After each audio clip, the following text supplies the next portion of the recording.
Iran has been in a major struggle with the United States of America since the tragedy that befell the trade centers in New York City on September 11, 2001.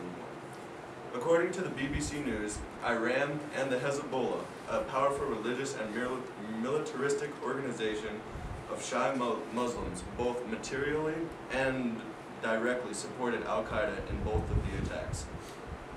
Iran has already demonstrated its hatred towards America after our involvement in the Israeli conflict, and have showed that they do support the al-Qaeda and other radical Islamic groups. Iran wants to develop nuclear weapons.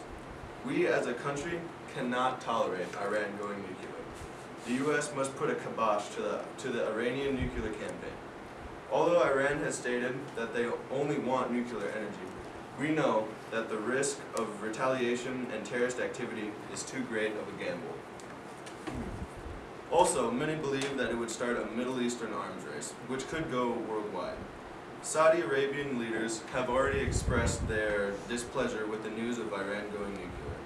This, in theory, would give them the power to take control of the Persian Gulf, and in turn all the trade that is conducted there, which ultimately means an economically stronger Iran and an oil-deprived United States. Lastly, it is believed that nuclear weapons in the hands of Iran would give them the leverage to be more hostile and aggressive towards Israel and other Middle Eastern countries. These countries would not be able to fight back due to fear of nuclear warfare, unable to retaliate in any way because they might provoke the use of these weapons of mass destruction. Iran knows this as much as we do and would use this to their advantage, or they would allow the Taliban to resume operation from their borders with the use of their newly found technology. Nuclear energy is a golden ticket to the top of the food chain for anyone who can get their hands on it. That is someone that we cannot allow Iran or its allies to be. Somewhere that we cannot allow Iran or its allies to be.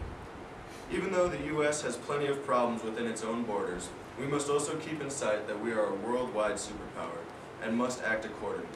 Any country as hostile as Iran that would put innocent people's lives in danger cannot and should not be tolerated to have nuclear arms.